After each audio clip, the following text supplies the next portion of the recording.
Yan mga loads, nailagay na natin yung EGR, pati turbo, throttle, yan tapos na. Tsaka coolant, nalagyan na rin natin kasi nagbawas to dahil natanggal yung hose. Ayan, di pwede kasi hindi to tatanggalin kasi nakaharang pati yung sa reserve. So ayan, bago na yan. Ayan si boss yung may-ari oh. Hindi atin to boss. Ayan, ayun, nagpapasalamat tayo sa kanya kasi siyempre siya yung nag dito sa atin. Dapat magandahan yung gawa, di ba? Tapos ibabalik na natin yung battery. Susubukan na natin paanda rin. Okay. Ayan mga loads, start na. Neutral. Tingnan mo nyo, neutral.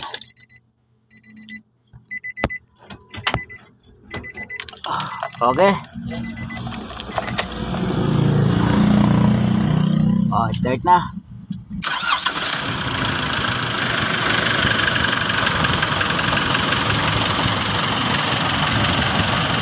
Okay mga loads, umandar na.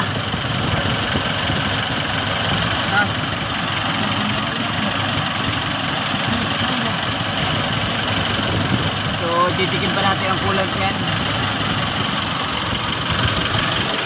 Ito yung panel board niya.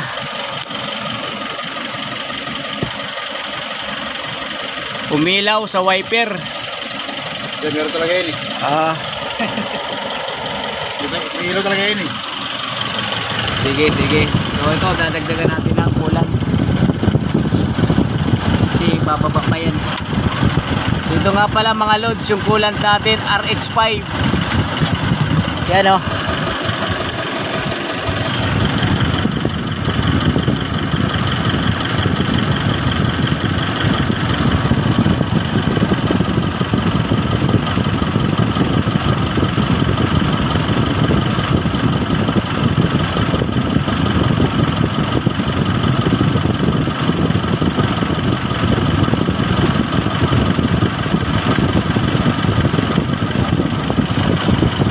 Kulang pa. Kuha ka pa dyan.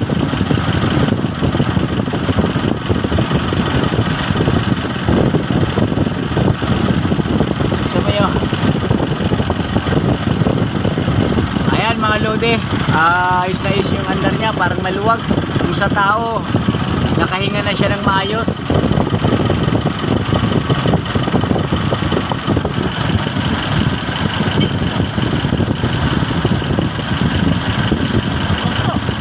Kulang pa mga lodi.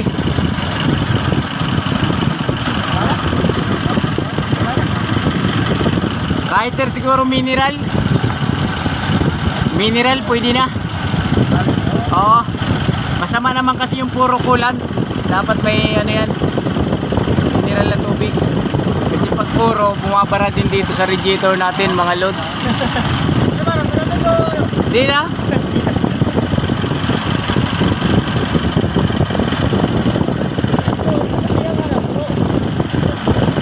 Yun mga loads, iikot tayo dun sa fuel filter. Papakita natin kung okay na dun, walang leak na diesel. Let's go! Ayan mga loads, yung fuel filter. So dito dati ito tumagas. Ayan o. Yan yung bago kanina, nailagay na ng ating partner, si Ninyo. Ayan o. Diba? Walang kalorek, click. Ayos na ayos mga lodi. Nozzle, yan, okay yan, wala leak yan sa diesel. Ayan yung intake niya, throttle, yan, turbo na EGR, ayos. Buksan mo nyo. Yan mga lodi, mineral pan nilagay natin. Okay, konting-konti lang palang kulang eh. Ating body technician. Lumuwag na yung andar niya oh. Ha? Sakto na mga lodi, umuulan ha. Ayan oh. Umuulan na dito oh. Ayan, hardware. Ito yung may-ari ng hardware. Yan. Ayan yung may-ari nito, NB350.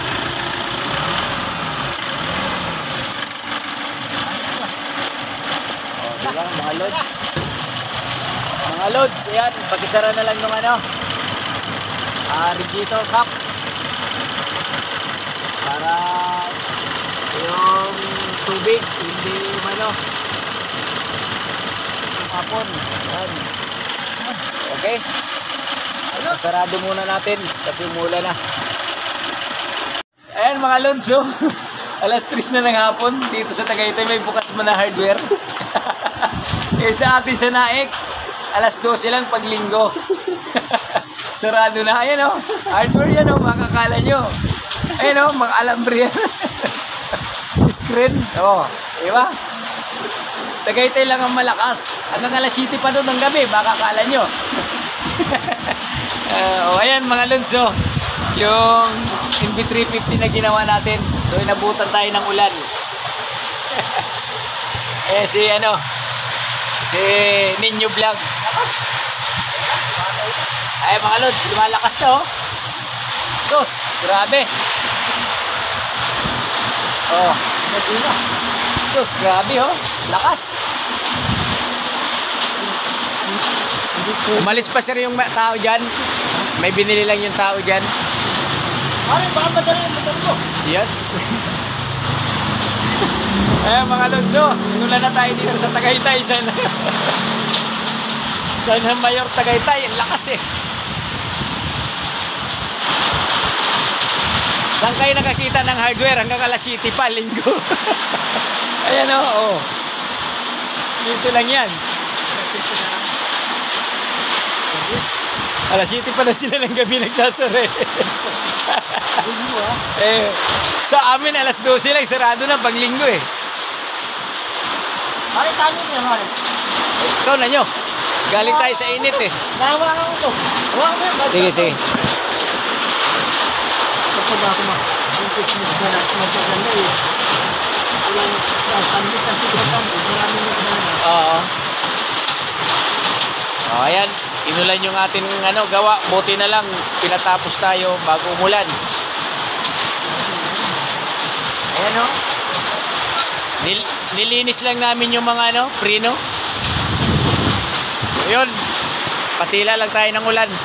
Palakas oh, papakita ko sa inyo. Ayan mga lods oh. Mayroon na po anak na ano, pick up. Oo. Ginagawa ko sa kaibigan ko. Oo. Ngayon, nakatay ko kasi sa kaibigan ko eh. Yes po. Ngayon, namatay siya. Ayan mga lods oh, grabe lakas ng hangin dito oh. Pati yung tent nila natanggal na. Ayan oh. Hinangin yung tent dito sa Tagaytay. Oh. Lakas. Ayun oh. Oh. Ayun. Tumihian na yung tent. Dadali ng hangin. Ito mga lodi ah. Lakas.